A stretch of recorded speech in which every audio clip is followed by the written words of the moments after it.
उसने उखाड़ी चीन की सांसें। जारी करना पड़ा अलर्ट।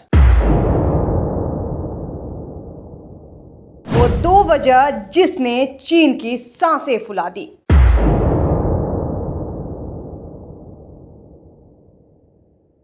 चीन में बुखार और फेफड़ों को फुला देने वाली बीमारी के कारण रोजाना करीब 7,000 बच्चे हॉस्पिटल पहुंच रहे हैं। तेजी से बिगड़ते हालातों के बीच आया चीन का बयान चौंकाने और डराने वाला है। चीन का कहना है कि सर्दियों में आबादी का बड़ा हिस्सा सांस की बीमारी से परेशान हो सकता है।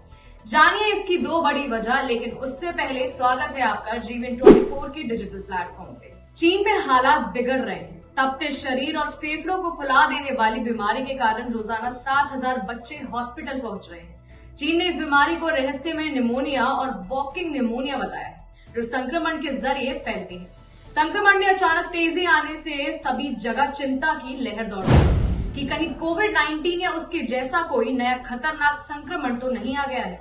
वैसे इस चलन का आधिकारिक रूप से कारण स्पष्ट नहीं हुआ है, लेकिन कुछ विशेषज्ञों का मानना है कि ये सामान्य है और इसे लॉकडाउन की पाबंदियों के हटने के बाद के अस्थायी प्रभाव के रूप में माना जा सकता है। विशेषज्ञों का कहना है कि बीमारी कोरोना की तरह ही संक्रामक है और एक से दूसरे शहर में फैल रही है।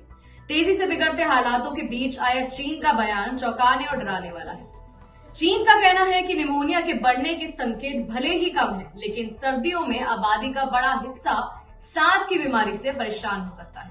इसका असर दिखना भी शुरू हो गया है। ब्लूमबर्ग की रिपोर्ट के मुताबिक बीजिंग के स्वास्थ्य अधिकारियों का कहना है कि फ्लू, एडिनोवायरस और सांस से जुड़े वायरस ने निमोनिया के मामलों को पीछे छोड़ दिया है। ऐसे में जानना जरूरी है कि वो कौन सी दो वजह है जो हालात को और बिगाड़ रही है।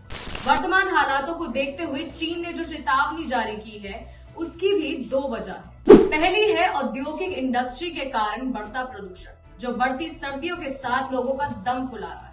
अमेरिकी एम्बेसी की रिपोर्ट कहती है ग्रीन हाउस गैस और मरकरी का लेवल बढ़ाने में चीन दुनिया में सबसे आगे है। ये न सिर्फ चीन के लोगों को खतरे में डाल रहा है, बल्कि दुनिया की सेहत और अर्थव्यवस्था को भी नुकसान पहुंचा रहा है।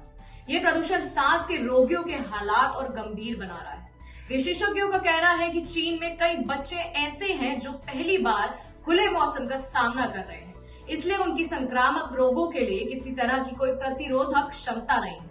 वहीं कुछ समय से लॉकडाउन में रहने के बाद बहुत से लोगों की प्रतिरोध क्षमता कम हो गई है, इसलिए इस तरह के संक्रमण फैलना हैरानी की बात नहीं होगी। चीन में इसका फर्क साफ दिखता है। यहाँ सर्दियों में पॉल्यूशन के कारण सांस की बीमारियों के मरीज बढ़ते हैं और मौतों का आंकड़ा, रिसर्च रिपोर्ट के आंकड़े इस पर मोहर लगाते हैं।